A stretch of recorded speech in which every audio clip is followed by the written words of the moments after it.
Okay, so I wanted to make a video because my first YouTube video comes up in conversation and it's kind of uncomfortable because my standing in the Muslim community is apparently hinged on this YouTube video because I've gone public on my opinions on LGBT issues, more or less. I've said enough to pretty much destroy my reputation within my Muslim community.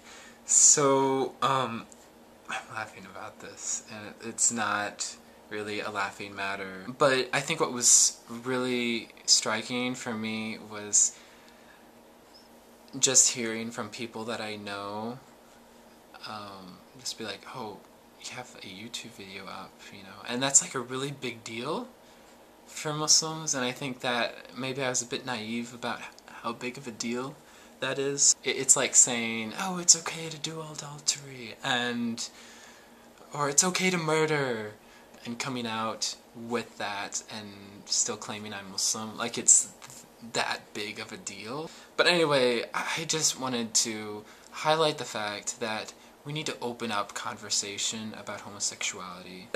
We need to have open, honest discussions about this. We can't just talk about it behind closed doors. And when I mean open, honest discussions, I mean creating a space for opinions like my own to be presented and talked about. I hate this, somebody called it pamphlet Islam, and I've been part of the Muslim Student Association on my campus, so this is very like real to me. It's like pamphlet Islam. I know exactly what you mean. Because I mean, they're nice pretty little pamphlets, but when you live day to day as a Muslim, you know, you can't live in a black and white world, you know, and there's a lot more gray area than black and white, and there's more color. And just creating a space for those different opinions, we cannot have this idea that my opinion is Islam and your opinion is outside of Islam. We cannot have that mindset anymore, and I think that's the biggest problem, that my opinions are seen as so intrinsically against Islam. It's like so annoying. It's like they mark that as a reason to exclude me from the fold of Islam. You know, I mean, I can't tell you how much it hurts me when that Muslim, you know, in the masjid won't say salam to me or won't return my salam. And it's so hurtful after being so involved with the community. I think in general, I've distanced myself from the community too. It's just become spiritually suffocating for me. Don't let anybody tell you you are less of a Muslim or less of a human being because of your identity and because of your views and interpretations of what that identity means to you.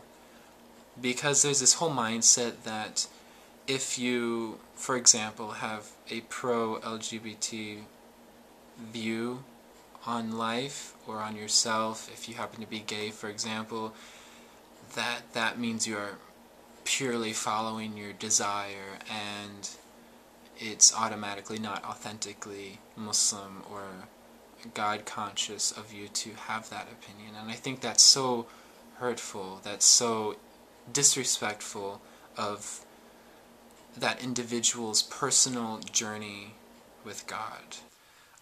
It's really interesting, like one of my friends was saying, you know, we do talk about these issues, you know. Our community has had problems with Muslims dealing with drugs, you know. We've had Muslims who have dealt with, you know, pregnancy outside of marriage. We've had issues of husbands abusing their wives. And those problems have been dealt with. You know, the community is there to help. And all these problems are dealt with behind closed doors. It's not about shame and this and that, she told me. But homosexuality and gender identity, these are issues that are in our culture. And I mean, just in a Time magazine article, it said that 73% of people my age, from 18 to 29, they are perfectly okay with what I call marriage equality.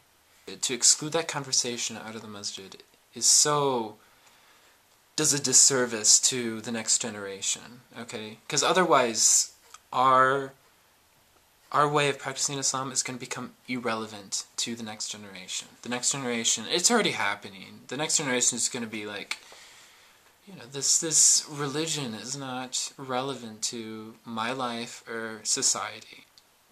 So there's this rapid change in our culture, and our masajid are not confronting that. You know, they are not creating space for that conversation. You know, and conservative Muslims and conservative communities that decide to stick with conservative beliefs on social ethics, that's fine, but we need to have that space. We have to allow other opinions to be there too, to be part of the conversation. And those conservative Muslims need to have a new language to talk about their conservative beliefs. I have this hope that even though we have all these differences of opinions, that we can somehow still be friends, and we can still call each other Muslim. We can't live in a bubble, you know? And the Muslim community has been so insular, so isolated, just from personal experience. Like, for a good 4 years after I converted, I was so entrenched in the Muslim community. I mean, it's good, like, I don't want to downplay how great of an experience that was, and I actually really miss it, you know, being around the brothers, you know, and being part of that community. It was such a great experience. But we have to stop living in a bubble, you know. We have to respond to what's happening in our wider culture. Religion has to be a force for nourishing our lives and communities, rather than isolating them and excluding others from that spiritual nourishment that religion can offer, especially in terms of community. You know, like the nourishment thing could just be out of belonging in a community.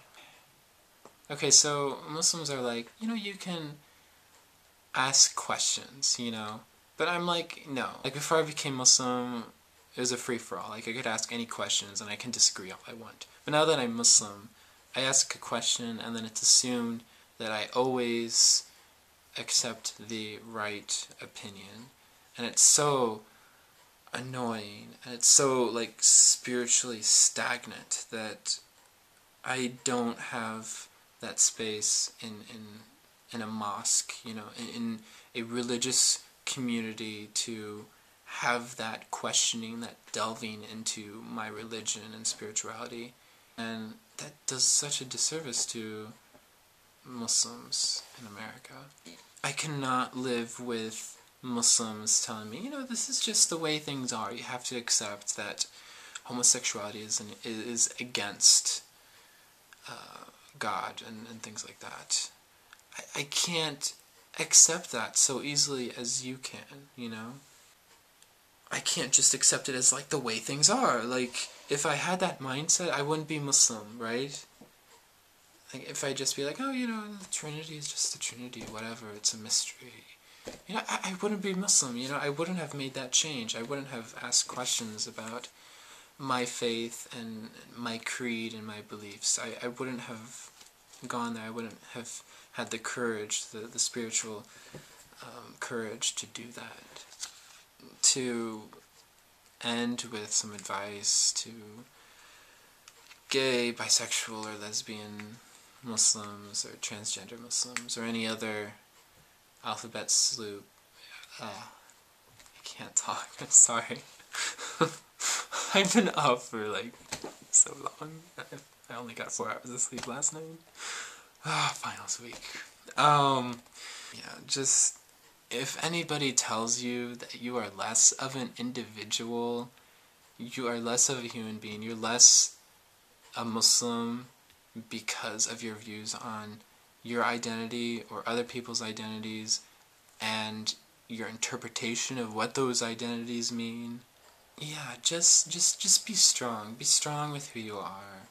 And don't be afraid to disagree with people. I mean, disagree with me. I mean, that's totally fine. We have to have that space for disagreement and conversation. And every LGBT Muslim is going to come up with different conclusions on how they're going to deal with their sexual orientation or gender identity.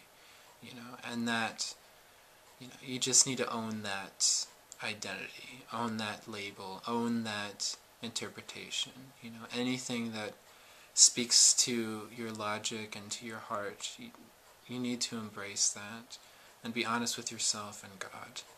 Anyway, that's my last point, and look forward to more videos.